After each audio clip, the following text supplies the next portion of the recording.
একটি গোপন সংবাদের ভিত্তিতে পুলিশরা একটি জায়গা থেকে বসে এবং সেখানে থেকে একটি বাইক করতে পারে, রয়্যাল এনফিল্ড বাইক, যার নাম্বার হচ্ছে TR01AY004। তো থেকে করার কথা সিজ করে এবং থানাতে নিয়ে আসে। তো এই বিষয়ে ইনভেস্টিগেশন এটা কোনো এটা ইনকোয়ারি চলছে। এটা যতদূর এখন পর্যন্ত জানা গেছে, আগরতলা নবনগর এলাকা থেকে তার চলে গেছে।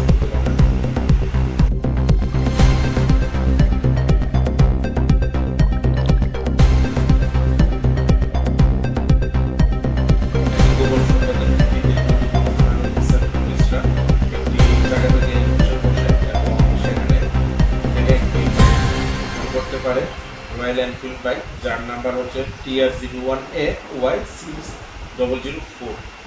তো এটা ঘটনাস্থল থেকে উদ্ধার করার কথা সিজ করে এবং থানাতে নিয়ে আসে। তো এই বিষয়ে এখন ইনভেস্টিগেশন চলছে। এটা মধুপুর থানাধীন কোনো অঞ্চল থেকে এটা ইনকোয়ারি চলছে। এটা যতদূর এখন পর্যন্ত জানা গেছে, আগরতলা নবনগর এলাকা থেকে তার চুরি গেছে গতকাল রাতে।